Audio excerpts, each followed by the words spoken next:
Rise before the sun. It's that time of year. Load up my gun. Put on my gear. Go. Welcome back to the Healthy Hunter Show. I'm Dr. Brooks Tiller, and today I've got a guest that is a hunter, a podcaster, an entrepreneur, and he's an outdoor educator, which is something I really appreciate, and he is an adventure seeker. He grew up in Oregon and became obsessed with elk, and he is a certifiable elk hunting nut. I learned a lot from him before I went on my elk hunt last year, and over the years just have looked at him as someone to really teach how to get out and hunt and how to do the things and do it right. As an entrepreneur, he started several outdoor focused companies that helps others get involved, not only in hunting, but just get involved in the outdoors. Through his writing, his podcast, he shares great information and the things that he's learned, not only from his school of hard knocks, but also from others that he's learned along the way. But of all of his accomplishments, all of his talents, the one thing I believe that he's truly blessed with is the ability to share great information. And he shares it in a clear and concise way. He explains everything. He encourages others to get out there and go chase elk, go chase deer, just to get outside. And that's one thing I really am drawn to this man about.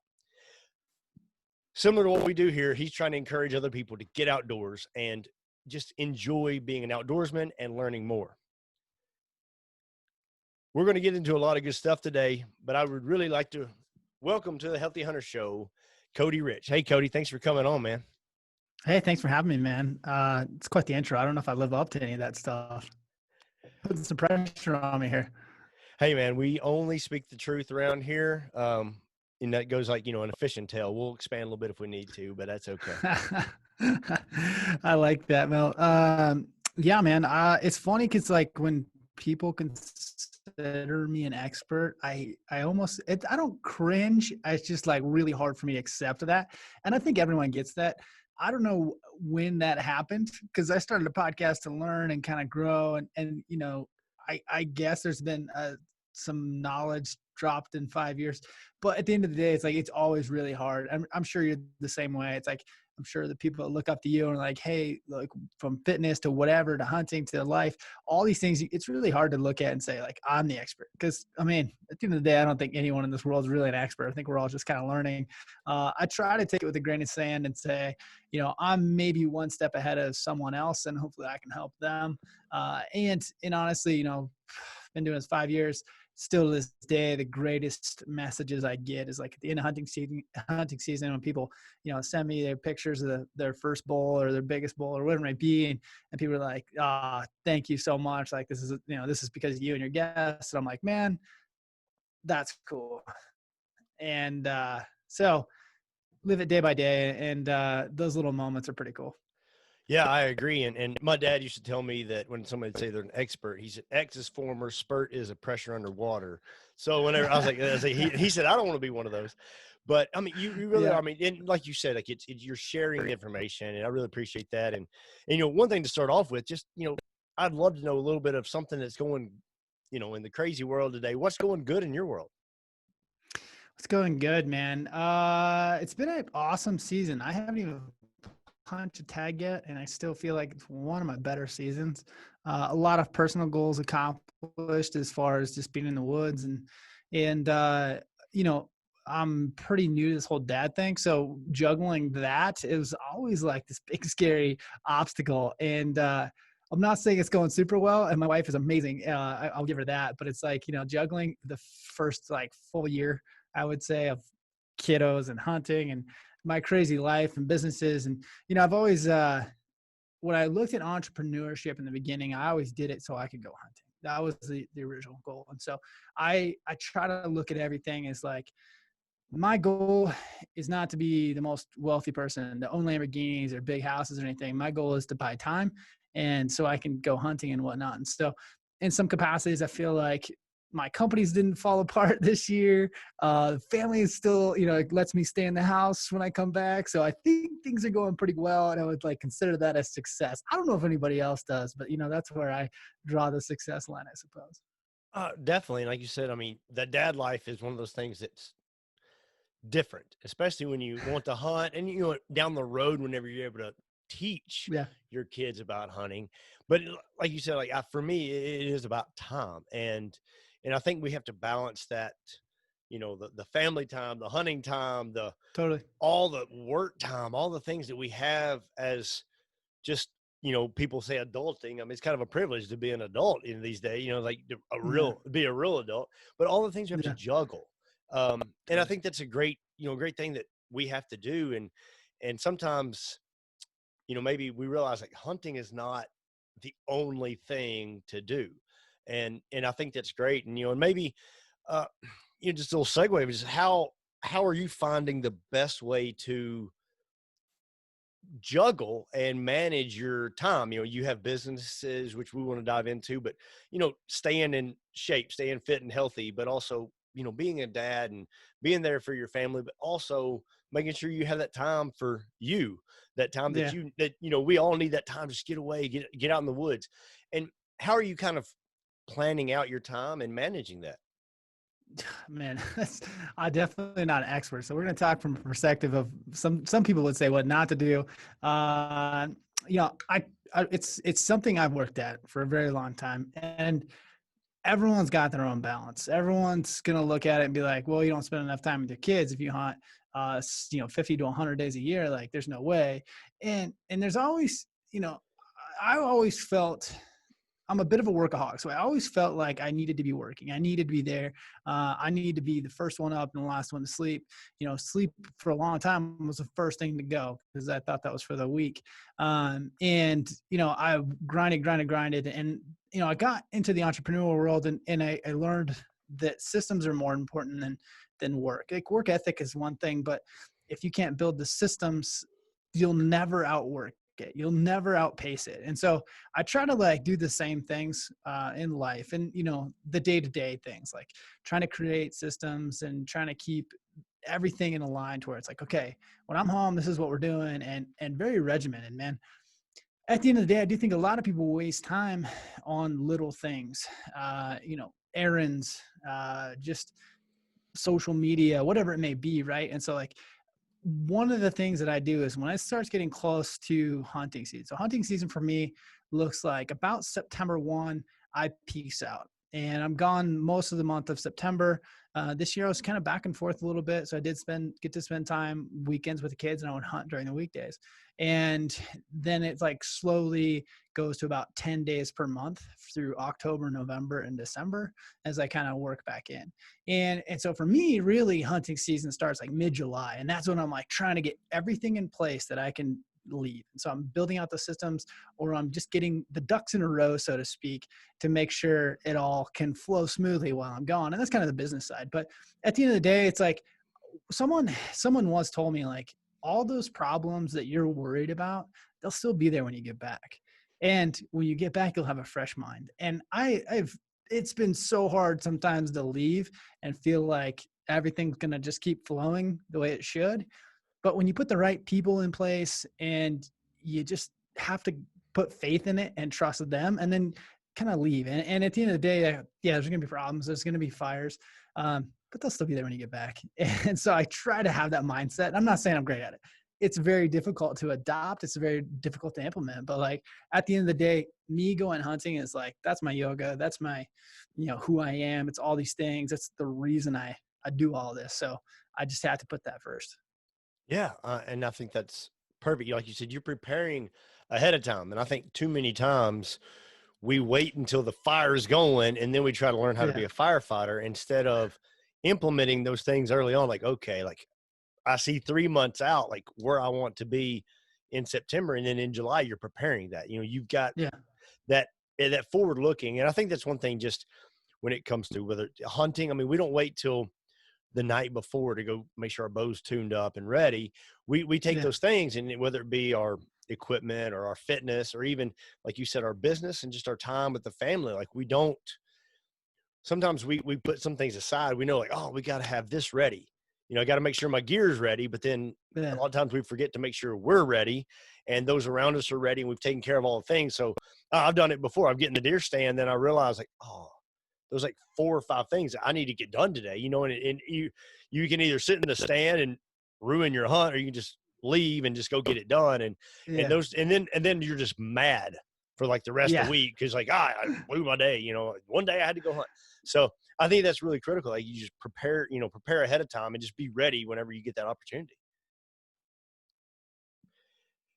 I think a good exercise for people is to really look, and this can be tough if you have a job or you work for someone else or all these things. It's just a longer conversation. It's still doable, but there's a few steps to add to that. But I think anyone can really look at it and say, hypothetically, God forbid, I was diagnosed with some cancer or something, I couldn't work tomorrow or next week. What things would I have to get in line to stop working and still have revenue coming in? And like, I've always kind of revisited that lens of like, okay, because it's easy for me to get wrapped up in me being the firefighter. And so I tend to like, okay, July comes around, I'm like, okay, if I had to stop working tomorrow, how would I implement all of these things to make things still work and operate? And it's just, all it is an exercise to say, how do I take myself out of the equation? Because so many of us make ourselves the bottleneck, whether it's in our own businesses or even delegation. If we're like a supervisor of any kind, we make ourselves the bottleneck. And so it's like, I'm always constantly like, how do I get myself out of the bottleneck? And so I can go hunting.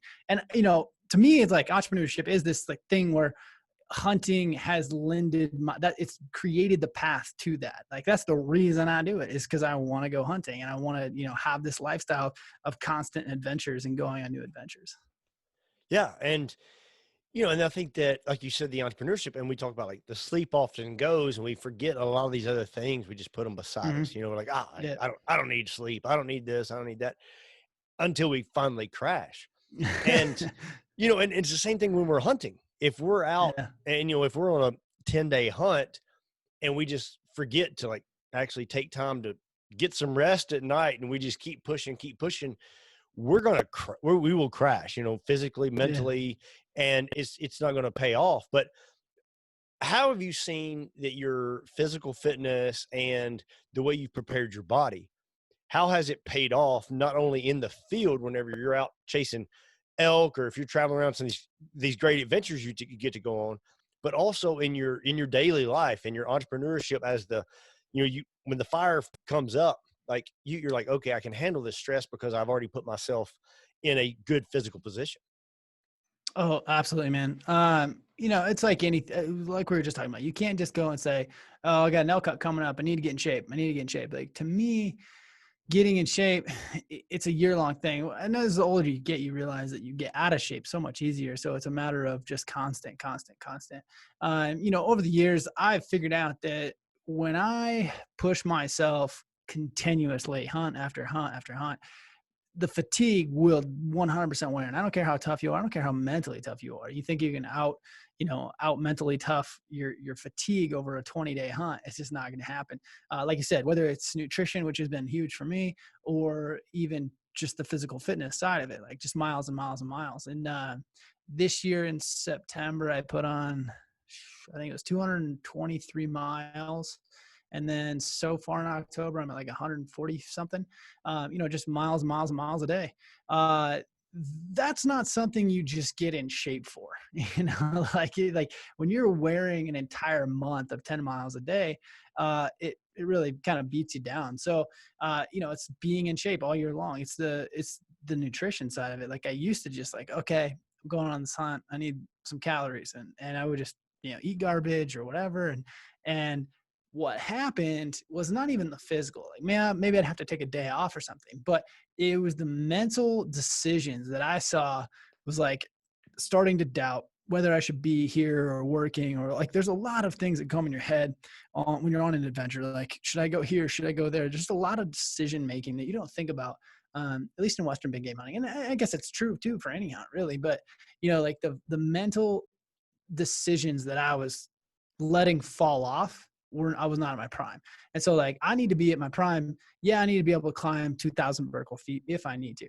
But for me, it was more mental decisions. It was like the decision making. I want to be clear. I want to be crisp. I want to not feel like, maybe I shouldn't do this, or maybe I shouldn't do that, or, just decision fatigue. Decision fatigue weighs on you, and not physically and not physically fit or eating nutrition or not, don't have the right nutrition, so to speak.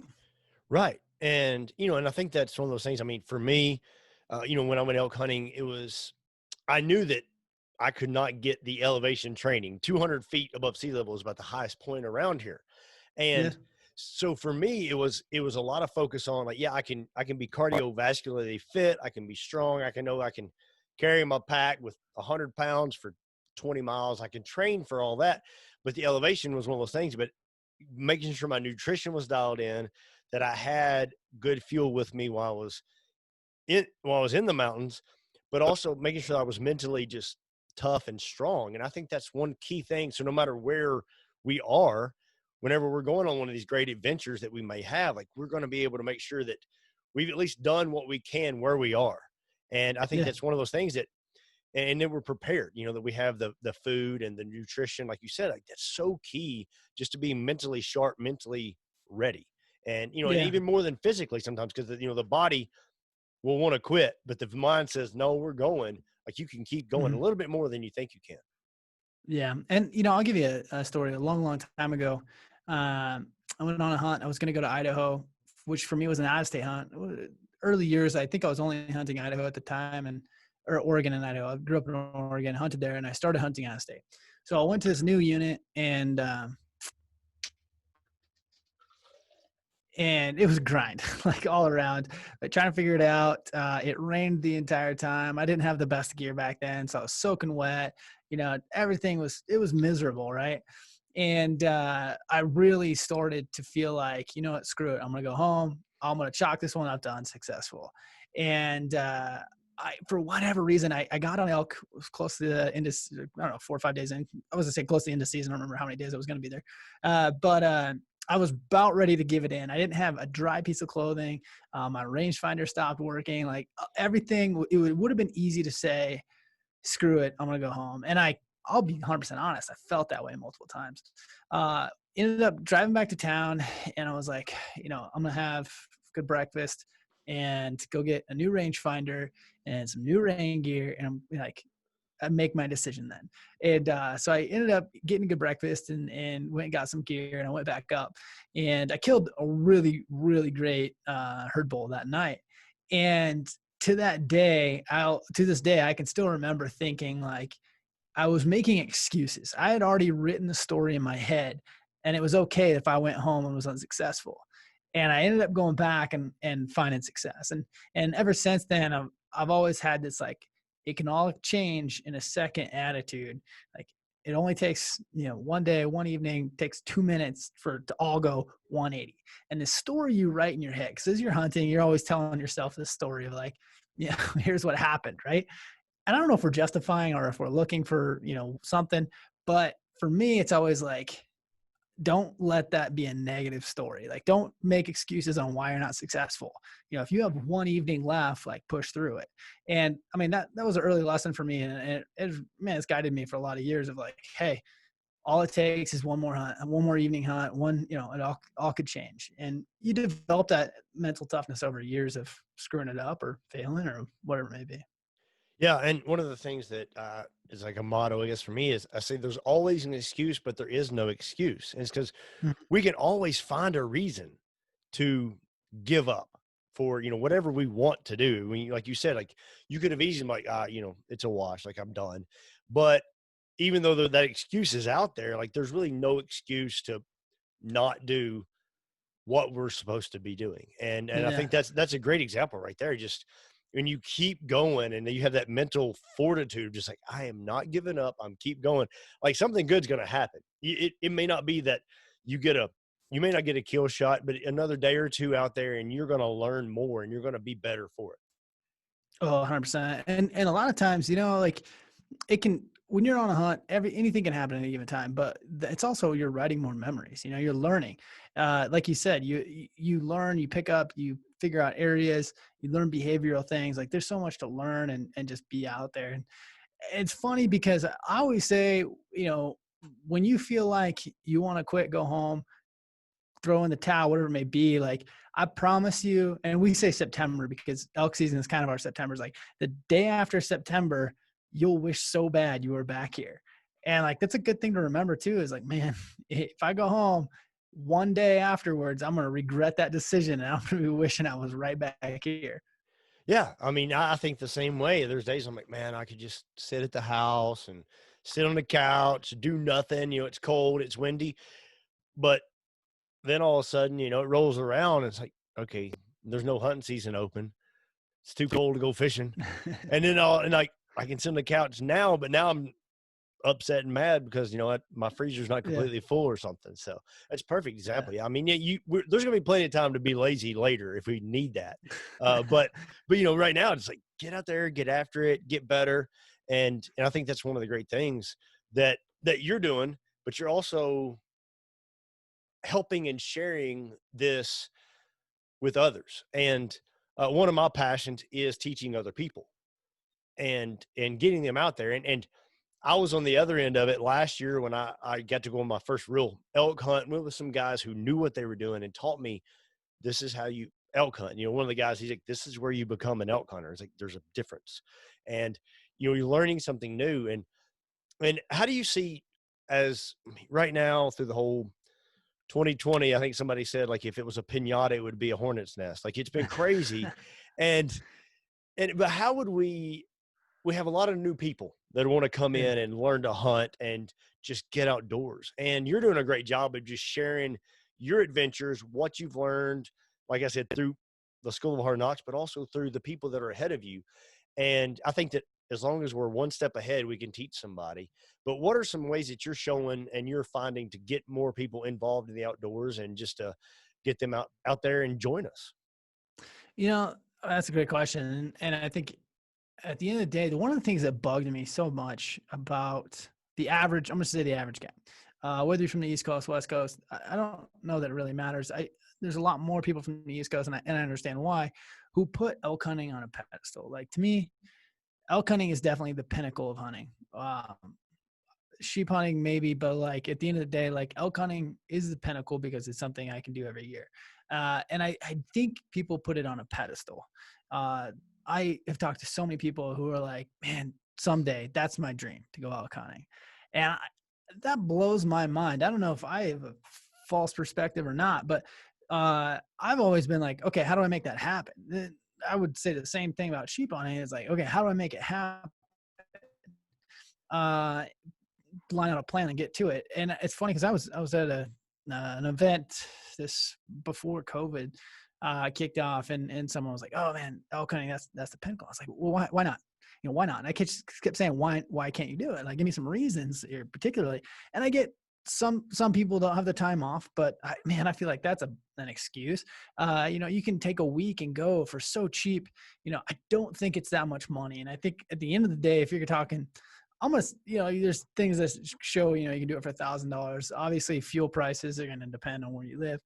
I do think you could probably do it for close to $1,500, $2,500 tops. I mean, even if you lived in Southern Florida, you probably do it for $2,500. And it's just not that much money when you break it down. If I had a whole year to save up $2,500, I could create a side hustle that, can get $2,500 in a year. And so, like, just doing it, you may fail. But do you want to kill an elk or do you want to go elk hunting? Because those are two different things. And going elk hunting is what you should be after. That's the experience, going and learning, because it'll change your world. Killing an elk won't change your world. Going elk hunting will. And that's one of the things I really try to preach to people is like, just go do. Like, don't stop overanalyzing. Stop trying to figure it out. I've put together some references and whatnot, and maybe I'll link to them, but it's like the elk 201 course is something I try to help people go from like a 101 level, which I consider like people wandering around in the woods, to a 201 is like someone who is consistently killing elk. So when we talk about the 101, there's a million resources out there to like how to go on your first elk hunt. I don't think that's hard. I do think that like I would rather, it's like the teach a man to fish versus giving a fish. I would rather teach the man to fish and it costs him $2,500. Maybe he goes elk hunting every other year. Like, that's what's going to change the world. Going on a guided elk hunt for, $5 to $10 grand and killing an elk in a field is probably not going to change your world. But, being an elk hunter, now you're talking about being physically fit year round, understanding nutrition better for your lifestyle. That's a year round thing. Like, these are things that have pushed me to become better. Like I'm a better entrepreneur because I'm obsessed with hunting and I have to leave all the time. I'm a better human because I have to train all year. I'm all these things, you know what I mean? Like that's why I say being an elk hunter versus killing an elk. Yeah. And I completely agree, because my first time elk hunting was, a couple of guys like, hey, let's go on a hunt. We're going to film it, blah, blah, blah. Well, we walked in the woods for like 5 days and I just walked around. I mean, it was terrible. Full moon. I knew nothing. I walked around with a bow and, hey, it was, I treated like deer hunting, and I didn't know anything about elk hunting. I just I was like, oh, I can kill a deer. I can kill an elk, and didn't see an elk, didn't hear an elk, knew nothing. And it was kind of in that mode of like this is ridiculous. Why not, I've given up, 2 weeks of work, travel, and all this stuff. Like now it's 2 weeks of deer hunting I'm not going to do. And it was because I wasn't physically, I was prepared, but I didn't know. I didn't study. I didn't, it wasn't like, oh, let me see what Rich got to say. Let me see what all these guys that actually hunt elk every single year and are good at it. I didn't try to do that. I thought I knew what I was talking about, and I had no clue. Then last year I got to go with guys who know elk hunting, and it was a completely different experience. But it was not that I killed an elk. It was the fact that just being there and hiking for 7-8 miles away from the nearest road and pitching a tent and just going out there and hearing an elk and waking up and in the middle of Idaho in the mountains and just the beauty of it. That made me, when I came home, whether I killed an elk or not, was like I was better for that experience. And I feel that that's one of those things that we need to, whether we're taking somebody turkey hunting or deer hunting or duck hunting or getting them out to go elk hunting, like it's the experience of getting out there and getting out in the outdoors. And sometimes it may be, hey, just come go on a hike with me, if it's the middle of summer, maybe go fishing, but it's getting somebody out there. And I think that's one of the keys to getting our outdoor lifestyle, keeping it, because I mean, we're under attack by many people and many outlets. And I think just as we introduce people to the outdoors, they're going to realize, even if they're not a fan of what we do, they're going to realize like there's a reason that we do it, and they're going to understand us better.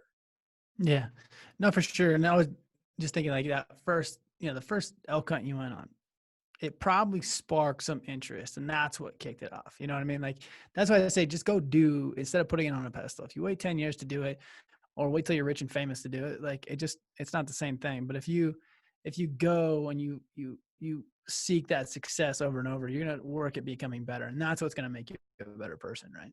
Yeah. Oh, and I'm terrible at making sure everything is perfect before I go. And at that, at that time I was just like, sure. Like I just took off and went without really thinking. And I'm sure that, if I would have really had time to think, I mean, the second trip I went on, I was texting the guys like every day, like, hey, what pack do you recommend? Hey, what do you recommend? Hey, like I was asking them all kinds of questions. And I was like, hey, what kind of call do you recommend? And one guy, he said, if I see you touch a call, I'm going to slap it out of your mouth.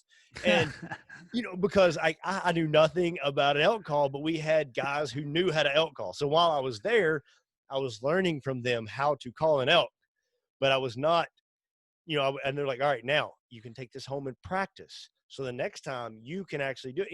And it was like that step by step, they weren't expecting me to be an expert hunter. And that one thing I think that as quote unquote expert hunters, when we welcome new people in, I think that's one of those things that, we had our first trip once a long time ago and we may have forgot about it, but I think we have to remember where we were and where we are now is not the same thing. Yeah.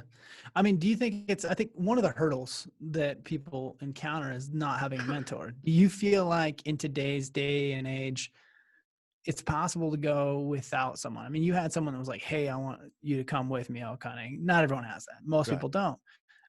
Do you feel like it's still possible to go without that person? Yes, but I believe it is. And I think it's just that by having a mentor, it breaks a barrier. The learning curve is a lot not as steep, but I think that we can, definitely without a mentor, we could definitely go out. I mean, because I think I guess the word mentor meant like somebody standing beside me, helping me or guiding me along the path. And today we have podcasts, we have, guys like you who are talking elk hunting all the time. And you've got guys that talk turkey and deer or whatever else that we might want to go after. You can watch, it's not just the typical old school like video of a guy goes out, shoots Yeah. a big buck. Oh, look how big it is. Like, that's not what we're talking about. We're talking about like guys who just like, this is how you call an elk. This is how you should sound. And you can record yourself, and you could even have a mentor, quote unquote, online. Like you could post on Instagram and say, hey, I'm practicing elk call, but, get on a Go Wild or something like that. Like, hey, I'm sharing this, and ask people, and people are going to be able to mentor you, even though they're not right beside you. And I think that's one key. I think we need to share some of our, like you said, the failures, the times that we've not done well, because if every time it looks like we're just a super successful, like it could turn some people off. And I Yeah. think that, being a mentor is more than just taking somebody under your wing. It is having that ability to share success, just share the failure, and even just be open and honest. Like, hey, here's where I was. And that's one of the things I've been looking at is I've been talking to some guys in Nashville, and let's be honest, they're, any kind of belief that you want to think about, they probably don't share a lot of the same beliefs that I do. But we're able to talk because during the pandemic, they're like, man, there's no food at the store. And I was able to give them some deer meat. And in that kind of sparked that, hey, can I go hunting with you? And yeah, and so I've been making a few videos or been doing some things like sending it to them. It's like, hey, here's the website you need to go to get your hunter safety course. Like, you have to do this first, and then it was like, and I was like, if you want to hunt with me, I have crossbows and guns and all the camo that you're going to need. All you have to do is show up.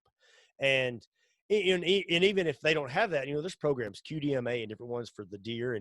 And I think that, but like, when it comes to those mentors, I think it's really important that we share as much as we possibly can in a welcoming way, as well as just in those that are looking for mentors. I mean, it's, Go Wild and Instagram or Facebook or whatever you're looking at, YouTube, get on there and you're like, hey, oh, look, this guy's going to show me what the tools that I need, like the bare essentials. And because we can get fancy and elaborate and like, we could sit here and argue about our bow and like, how much weight the arrow should have and the, all the percentages, front of center and poundage and all that.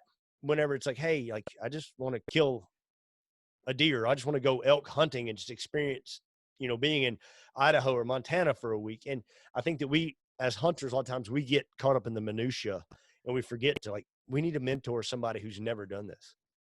Yeah, no, 100%. I do think that mentor, like you said, mentor can be a loose term. There's so much information between YouTube, podcasts, videos, like Go Wild. I mean, there's a million people on Go Wild. And I mean, Go Wild, I look at as almost like a network of people. People tend, and this is business, this is fitness, this is anything you could categorize into this. People overanalyze stuff. And if you really sat down, if I sat you down, don't care the industry, don't care the hobby, whatever, make it up. And I told you like, hey, you're going to go do this thing. You need to be good at it. How would you design that? You would sit down and design it. You wouldn't look for someone to show you how to do it. I'm sure you could design how to do it, right? Like you could Google it. You could YouTube it. Some 12-year-old's going to teach you how to do it. Like all these things, like they're doable. And I think that's the mindset that you need to switch to, because I was similar in that, like, I remember the first company, I always looked for someone to give me the answer on how to build it or how to do it. And then it was like this aha moment where I was like, I'm just going to do it my way. It might be wrong, but we're going to go at it full throttle and we'll see if that works. And then, you can tweak, you can find people, mentors. And so from that perspective, it's like a network to like, hey, here's what I'm doing. Is this good or bad? Or is this wrong? Like, what's your thought? Like that, you're going to get farther than someone going to someone and trying to be like, hey, will you take your season, your limited time in this life, and give it to me and let me borrow it? And so like from that perspective, it's like, okay, if I told you that you had to go kill an elk this year, like, or next year, say 2021, you have to go kill an elk. Your life depends on it. You would research that very, very well. You dive into it and like, just think about how would I go about it? It's a good exercise. Like, write on a piece of paper, like, how would I go about this? What resources, what things do I need to put together? Like, if I had to do this, and this comes from, I've interviewed a lot of really great people, and I found it very interesting. I have some good friends now that were professional athletes, top level operators in the military, and I'm interested in how they go about things. It's always interesting to see when those guys leave a previous career and go to hunting. They go about this very differently. It's not haphazardly, because they operate at that level, that top tier. So when they come into hunting, it's interesting to see how they're like, okay, I want to start hunting now. How does a professional athlete go about that? And I don't think there's anything different that anyone else, any Joe Schmo could do the same things they're doing. There's the information is there. There's no secret. A mentor is good.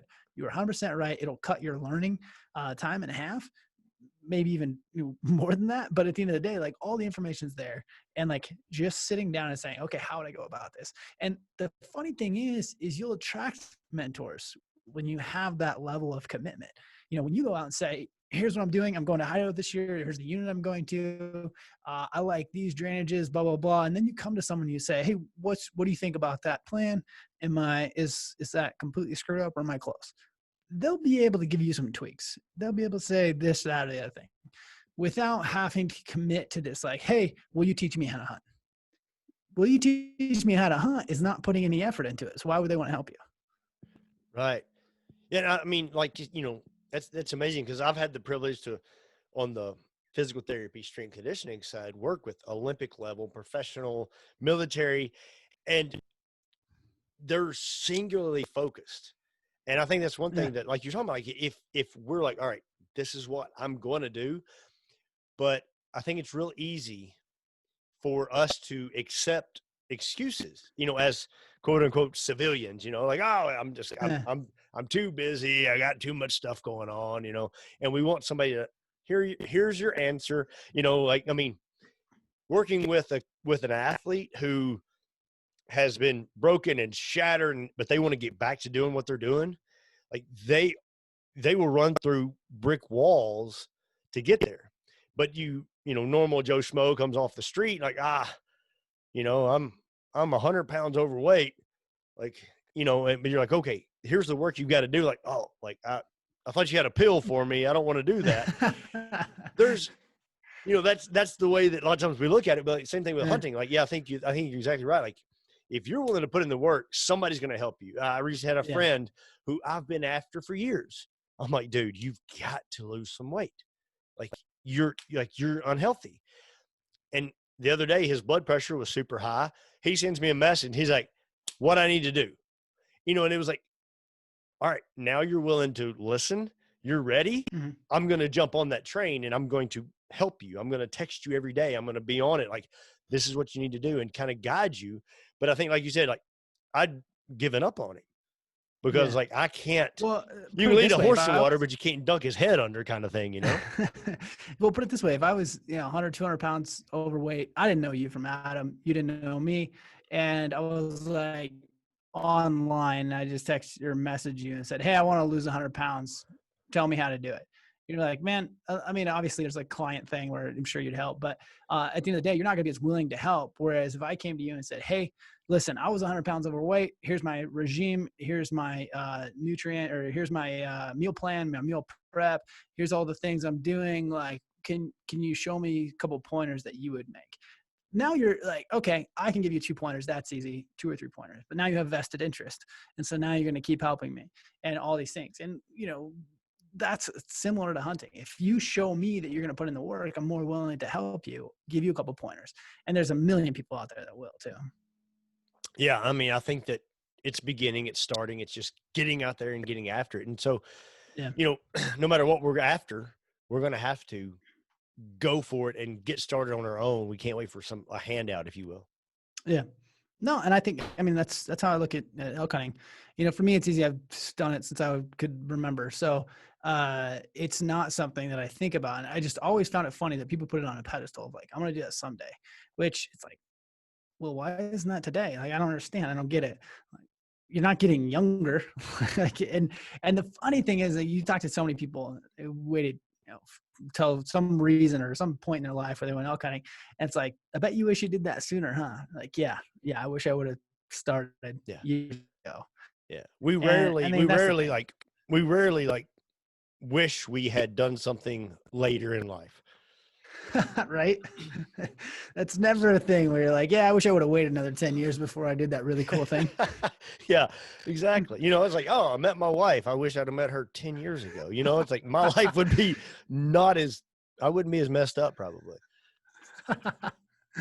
Oh, for sure. And I want to dive into one of your businesses because you have a business that I think stops one of the barriers of people like, oh, what am I supposed to eat when I'm out there? And, I want to share a little bit of that because a lot of people are like, like I'm carrying my pack. There's a lot of, I got to carry everything with me. It's so heavy. What am I going to do? I'm going to bring like 13 pounds of oatmeal with me. Like they're trying to figure out what to do. And you have, just a solution that shows up at your door. I just love to dive into that because I love health and nutrition. I love convenience of food showing up at my door if it doesn't show up at my deer stand. And so like that's, Second best, right? Yeah. If I can't drag it home, I want somebody else to bring it to my house, Well, it's funny because I gave this idea to multiple people and I didn't really have a huge interest in doing it, but I saw the need because it was one of those things where when I was doing this whole backcountry hunting thing or like just hunting a ton, I was either eating MREs or like cans of tuna and chili. And MREs were kind of like, I remember when that was cool. And then, Mountain House was there and it was like Mountain House and Cliff Bar. And that was like high speed stuff. And a few years of that, well, anybody who lived through the era of Mountain House and Cliff Bar can attest that like, I have no desire to eat another Mountain House or Cliff Bar again in my life. And so it kind of came about because I was actually in a group and this Green Belly Meals came up and it was this backpacker thing. And I was like, man, that's really cool. I would just love to get, there was a lot of products, right? And I was like, oh, man, I wish I could just order these. I didn't want to have to go order them individually. And there's a lot of cool companies coming out that were, transitioning away from the Cliff Bar Mountain House thing. And so, I had this like, man, this would be cool if someone just sent you these to your door and I didn't have to go order them and prep and do all this stuff for hunting season. And so I gave the idea to a bunch of people and no one really did anything with it. So I was like, maybe I should just do this. And so we started this, 2018, which is crazy to say now, 2018 March. And we started a box where, it's a subscription box like most people get for fitness or outdoors, whatever your hobbies are. But we send you meals, bars, snacks, goose, all these like high speed, nutritious things to take in the backcountry. And a lot of it is like, hey, you can try it out. We have people that eat everything, try it out, order new products. We get discount codes within that. And there's also people that stock up everything and save it for hunting season. So there's a little bit of both going on. But at the end of the day, it was like, I wanted a way to try out all these cool new things that were healthy, nutritious, and allowed me to mix up my food throughout a trip. So I wasn't eating like, there was a time where I would like order all the same thing. So for 10 days, maybe 20 days straight, I eat the exact same thing every single day. And then pretty soon I would just like not eat because I'm like, I don't really want to feel like eating that bar again. So I just stop eating and, and that went downhill too. And so, a lot of it was, I just wanted to up my nutrition. There was a ton of really cool companies making great products. And it was the best way to get your hands on trying new stuff, but also having just a pile of stuff to take with you. Yeah. When I went on my trip last year, like I ate pretty much the same thing 10 days in a row. And like on the trip home, I was like, I don't want to eat this protein bar again. Yes. I had like, it was just like, it pretty much, like ketogenic, like fat snacks, cause they're super dense in calories and didn't weigh as much as, a pound of oatmeal or whatever. And so I was like, all right, and I had every day I was chomping on it. By the end of the last day, like hiking 20 miles out with elk on your back, but I was like, man, I'm hungry, but I I don't even can't like, eat it. yeah, I have to eat this because like I am burning so many calories right now getting out of here. But I was like, I was just like torture eating those. And so that's why I really like you said, it gives you a variety of things to take with you and try. Yeah. You can try them before, order what you like. And that's an awesome way. And, not for just hunters, but for those who just want to go hiking, backpacking, camping. It's just a great trick. Hey, like, and you can swap and share with your friends while you're out. Well, it's funny because I've had a number of friends that signed up just because they're my friends. Like, oh, I signed up for the Backcountry Fuel Box. And I have a number of friends that signed up in March of 2018 that still get the box. They don't hunt, they don't hike, they don't do anything, but they're like, man, we love getting the box, get snacks all the time. And like, so like, don't get me wrong. I'm sure there's plenty of my subscribers that pound that entire box, before it ever gets to the house and just eat snacks. So, but that was the idea, is like, man, I couldn't stomach eating another Cliff Bar if I had to. So I created this, the box to try new stuff. And the cool thing is, I remember when I started, people were like, are you going to run out of products? I don't even know. I think it's over 150 brands we've worked with us at this point, but there's so many cool brands that are coming up. And like, oh man, like there's a one that just came out in the last couple of months called Range Bar, and it's like a 700 calorie bar, which is, huge. And the meal replacement, when you're talking about like burning actual calories, 700 calorie bar, and it's good, it's delicious, like those are things that I'm interested in. And that's exactly why I created the box. Cause like this bar came out, you go to their website, you got to order like, 5 of them or 12 of them, whatever it is, and then pay, $12 for shipping too. It's like, do I really like this thing, or is it going to be gross? And so I just spent $60 on some bars and I don't even like them. And that was the reason. And so still to this day, we're finding products that are, brand new coming out, or cool new companies that are launching and spin on things. And I don't know, it's a fun space to work in for sure. Definitely. I mean, I'm like the old, commercial Mikey, give it to Mikey, who eat anything. And like, that's me. Like, my kids leave 2 little bites of a protein bar and it's, it's gone. My wife, she's a little more, that's why people will say, hey, do you like this? I'm like, yeah, it's great. My wife's like, no, it's not. It's terrible. Don't eat it.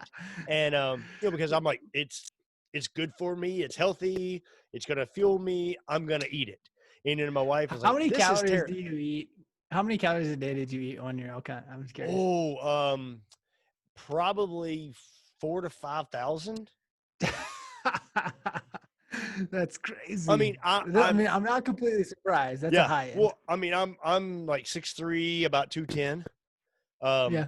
And I cut down to like around 200 because I was like, all right, like I need to lean up as much as possible. Take some weight off. Yeah. So I'm like, I was like, every pound that's on me is just another pound I got to carry, So, so I'm not a small guy, and I'm really active and all that. So normally I would probably eat 3,000 or 4,000 calories a day. And so even out there, I was, I came back a little leaner than I went out, but, like sure. I'm like, but like I said, like what you're doing with the box, like it shows up, and like my wife can be like, oh, this tastes good. I'm like, okay, I can tell everybody it tastes good now. Cause like, I'll just, there's times I'm like, it's good for me. Let me have it. And I'm just eating it. Dude, I'm convinced. I am fully convinced that it does not matter. People will love, like I used to get things and I would try them and be like, oh, we can't have this in the box. But I've learned now that there's things I hated and people are like, that was the best thing that's ever been in the box. I'm like, what? You're crazy. Like we work in this office space that has a few different companies. And of course, the snack company, like everyone comes over and like steals some snacks or whatever. And inevitably there's someone that's like, oh dude, you got any more of these? These are the best. I'm like, those were so terrible. I didn't want to put them in the box. And like, no, my favorite, hands down.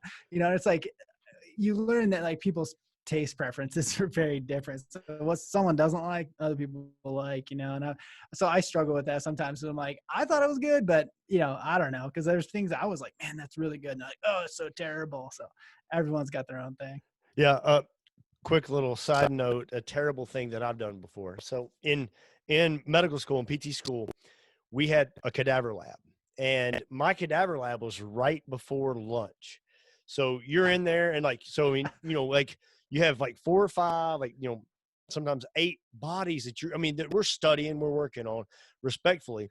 But like whenever you leave the cadaver lab, your sense of smell and taste is not on point. So I went back to my apartment at the time, heat up, like it was like all the bodybuilding stuff, chicken, rice, and veggies, eating it all. Well, my parents were actually flying in and coming in to visit for the weekend. And I went back to school. They showed up, and when I get back to my home, my apartment, they got the windows open, and my mom's like, "You had some rotten food in your fridge." And I was like, "You didn't throw the chicken out, did you?" She's like, "It smelled terrible."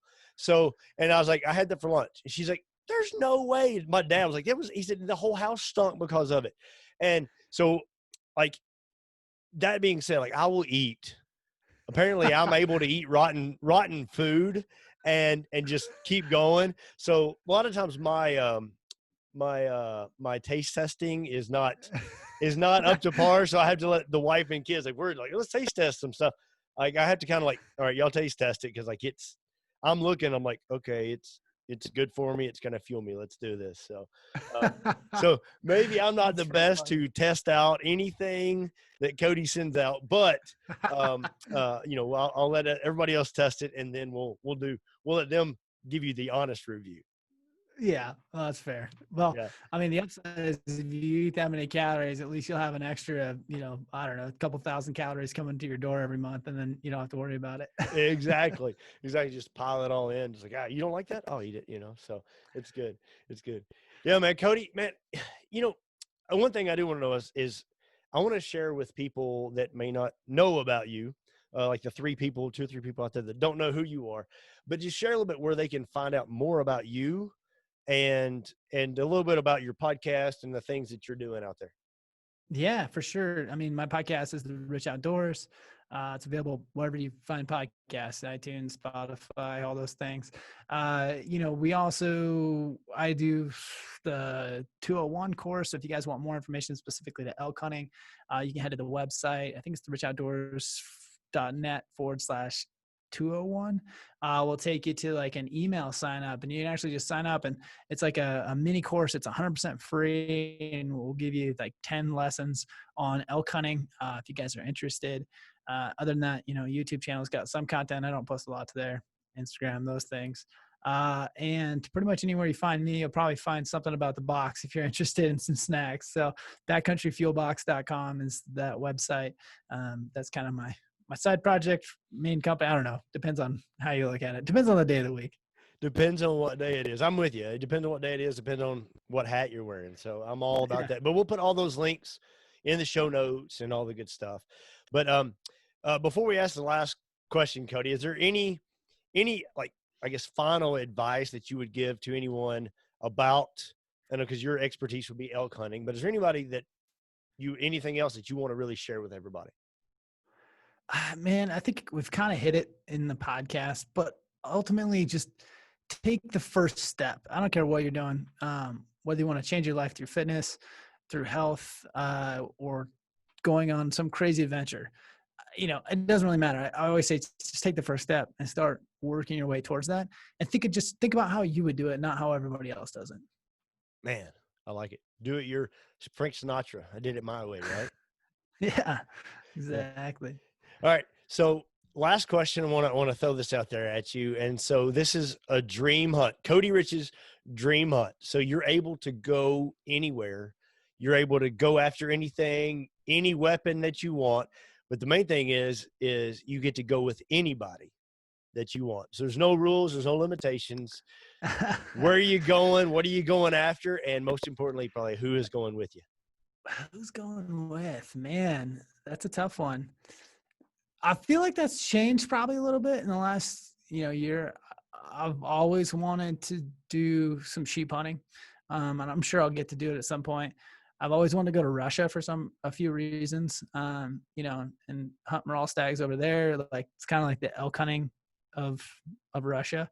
Honestly, man, I can't wait till I can take my kids elk hunting. Like that aspect where you threw in the last bit, I was like, who's going with you? Like the first thing that came to my mind, my 1-year-old, his fourth word was elk. And every time he walks by elk at the house, he's like, elk, elk. And so he says that all the time. And my wife's like, you've already corrupted him. So, maybe someday taking him for his first elk hunt would be pretty cool too. That'd be awesome. She says corrupted. You say enlightened, right? Yeah, enlightened. He's very woke for a 1-year-old. Right. Yeah. Yeah. My little girl, she's 3, and the other day she said, "Daddy, can I have elk and broccoli?"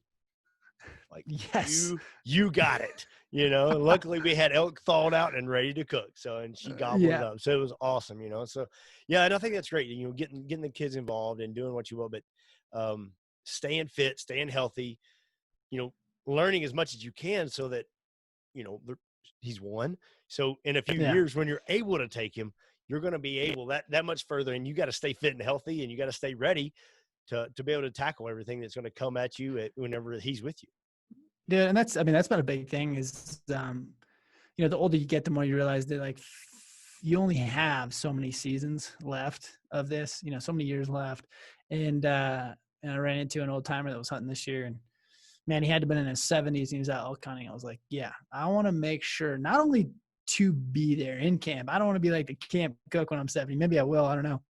Maybe my kids will like delegate me to camp cook. But, being able to climb those mountains when I'm 70 is a big piece of it. And so you got to stay fit. And, that's being able to go hunting at 70, 72 years old is not something you just get ready for 6 months before. I think that's something you start now, and it's got to be just a lifestyle.